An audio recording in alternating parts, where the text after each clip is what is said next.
एक मासूम बच्ची की ऐसी आखिरी ख्वाहिश जिसे सुनकर हर कोई रो पड़ा।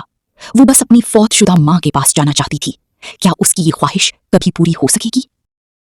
एक छोटे से गांव में आयशा नाम की एक मासूम सी लड़की रहती थी। उसकी बड़ी बड़ी आंखें और मासूम सा चेहरा हर किसी का दिल मोह लेता था। लेकिन इन आंखों के पीछे एक गहरी उदासी छिपी हुई थी। आयशा की उम्र सिर्फ 8 साल थी जब उसकी माँ इस दुनिया से चली गई। वो दिन आयशा की जिंदगी का सबसे तारीख दिन था। इस दिन के बाद उसके चेहरे की मुस्कुराहट जैसे कहीं खो गई। उसका बाप अहमद एक मेहनती आदमी था। वो सुबह से शाम तक काम करता ताकि घर का खर्च चल सके। लेकिन अकेले घर संभालना उसके लिए मुश्किल हो रहा था, इसीलिए उसने दूसरी शादी कर ली। शुरू में आयशा को लगा कि शायद अब उसे माँ की कमी महसूस नहीं होगी, लेकिन हकीकत उसके तसव्वुर से कहीं ज्यादा सख्त थी। सौतेली माँ शाजिया बाहर से तो नर्म और हंसमुख लगती थी, लेकिन अंदर से उसका दिल सख्त था। वो आयशा से छोटी छोटी बातों पर नाराज हो जाती। ये काम अभी तक क्यों नहीं हुआ? तुमसे एक काम भी ठीक से नहीं होता। आहिस्ता आहिस्ता आयशा के लिए घर घर नहीं रहा, बल्कि एक ऐसा मुकाम बन गया जहां वो सिर्फ डांट और सजा पाती थी। जैसे ही आयशा के अब्बू काम पर चले जाते तो सौतेली माँ उस पर जुल्म करना शुरू कर देती और घर के सारे काम आयशा से करवाती। और अगर कहीं जरा सी गलती हो जाती तो सजा उसका इंतजार कर रही होती। आयशा कभी शिकायत नहीं करती थी, वो बस खामोशी से सब कुछ सह लेती थी। हर रात जब सब सो जाते वो आहिस्ता से छत पर चली जाती, आसमान की तरफ देखती और अपनी माँ को याद करती। अम्मी, आप कहाँ हैं? मुझे आपकी बहुत याद आती है।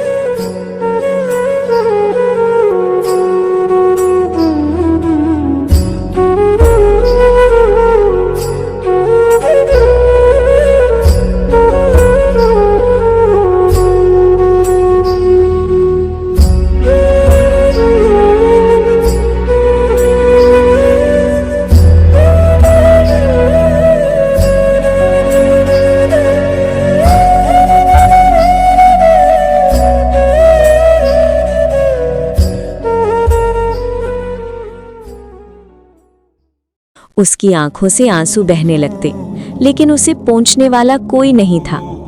एक दिन स्कूल में उसकी टीचर ने उससे पूछा, आयशा, तुम इतनी खामोश क्यों रहती हो? आयशा ने सिर्फ इतना कहा, मुझे अम्मी याद आती हैं। टीचर की आंखें भी नम हो गईं, लेकिन वो कुछ न कर सकी। वक्त गुजरता गया और आयशा दिन ब दिन कमजोर होती गई। एक दिन उसे तेज बुखार हो गया। उसका जिस्म जल रहा था। सौतेली माँ ने कहा, ड्रामा मत करो, जाकर काम करो। आयशा बर्तन धो रही थी, लेकिन अचानक उसकी आंखों के सामने अंधेरा छा गया और वो जमीन पर गिरते गिरते बची। पर सारे बर्तन गिर गए। बर्तन गिरने की जोरदार आवाज से आयशा के अब्बू आ गए, जो आज घर में ही मौजूद थे। आयशा के अब्बू ने आयशा को इस हालत में देखा तो उसके होश उड़ गए। वो फौरन उसे अस्पताल ले गया। डॉक्टर ने मुआयना किया और संजीदा लहजे में कहा, आप बहुत देर से लाई हैं, बच्ची बहुत कमजोर हो चुकी है। ये अल्फाज अहमद के दिल पर हथौड़े की तरह लगे। वो आयशा के पास बैठ गया और उसका हाथ पकड़कर रोने लगा। बेटा, मुझे माफ कर दो, मैं तुम्हारा ख्याल नहीं रख सका। आयशा ने आहिस्ता से आंखें खोली। उसके चेहरे पर एक हल्की सी मुस्कुराहट आई। अब्बू, आप रोएं मत। अहमद मजीद टूट गया। बेटा, तुम जो कहोगी मैं वो करूंगा, बस तुम ठीक हो जाओ। आयशा ने आहिस्ता से कहा, अब्बू, मुझे आपसे कोई शिकायत नहीं।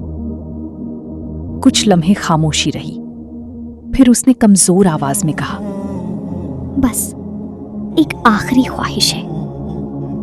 अहमद ने फौरन कहा, बेटा बताओ, मैं पूरी करूंगा। आयशा की आंखों से आंसू बहने लगे।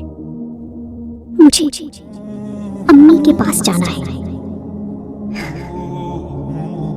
ये सुनकर अहमद जैसे पत्थर का हो गया। उसके पास कोई जवाब नहीं था। कमरे में खामोशी छा गई।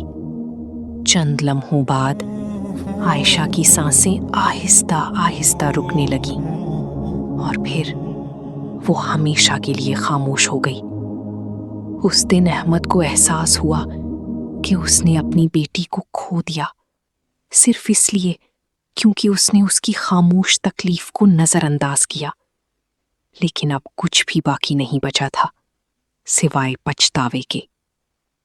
अपने बच्चों को वक्त दें, मोहब्बत दें, क्योंकि कभी कभी एक छोटी सी तवज्जो किसी की पूरी जिंदगी बदल सकती है। उंगली पकड़ के तूने चलना सिखाया था ना, दहलीज ऊंची है ये पारे करा दे। बाबा मैं तेरा शहजादा, टुकड़ा हूँ तेरे दिल का। दोस्तों, आपको ये कहानी कैसी लगी? नीचे कमेंट्स में हमें जरूर बताएं और ऐसी मजीद दिलचस्प और सबक आमूज कहानियों के लिए हमारे चैनल को सब्सक्राइब करें और बेल आइकन पर क्लिक करना ना भूलें ताकि हर नई कहानी आप तक पहुंचे। आपकी मोहब्बत और ताउन हमारे लिए बहुत कीमती है।